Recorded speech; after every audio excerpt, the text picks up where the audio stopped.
hours to measure our progress, and hours to reach our goal. And each brick is an hour, and eventually we'll build this house that is a language. Hi, a warm welcome to another video. Today I'm telling you why I want you to count 1, 2, 3, 4 your hours in language learning and the importance of it.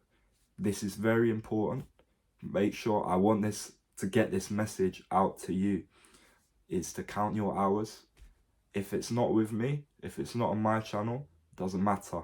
If you're learning with comprehensible input, you need to know where you are in the journey of hours, because language learning, we can say it takes a certain length of time.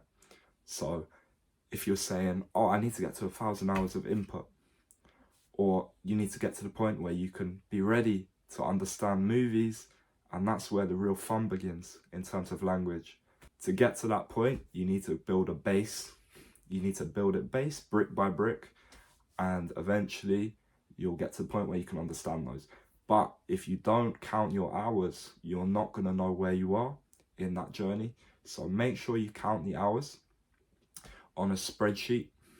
So a spreadsheet, if you go onto your computer or onto your phone even, you can take one of the free apps like Microsoft Excel version 365, Office 365, and you can count your hours on the spreadsheet.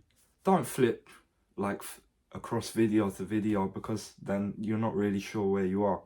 So when I'm doing my Spanish, I watch the whole video, mark the hour down, whoever I'm watching, and then I count it on the spreadsheet, and so I know where I am. I know where I'm going, and it's easy to count your hours and know, because otherwise it's like setting sail on a ship into the distance and not knowing where the land is that you're going. Imagine in the 1700s when they got on the ships in Europe and they sailed to the New World in America. Imagine if they didn't know where it was. They say, oh, this could be 1 year we could be sailing for across the sea, or it could be 3 years, it could be 10 years. They didn't know, so they had to count their miles.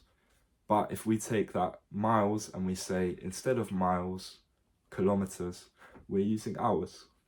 Hours to measure our progress and hours to reach our goal. And each brick is an hour, and eventually we'll build this house that is a language. And you'll end up with 2 houses. One house of your native language and the other house of your second language, because you're not learning by translation, so you're going to end up with 2 houses. If you learn a language with translation, you'd end up with your house here, and you'd build an extension on the house, and because it would be connected to your own language, because you'd be translating the thoughts. But that's the idea behind this whole channel, this whole genre of videos. This is the message I want to get across, and it's really very important. So please listen to this message, and make sure you like and subscribe, because I want to keep this content coming and I want to grow the channel. So please, so I can make more videos, so you can keep counting your hours, not just with me, with other content creators, because it's difficult to make enough videos to get hours and hours and hours of input. But thank you for watching, and I'll see you all soon, very soon, in the next video. Thank you.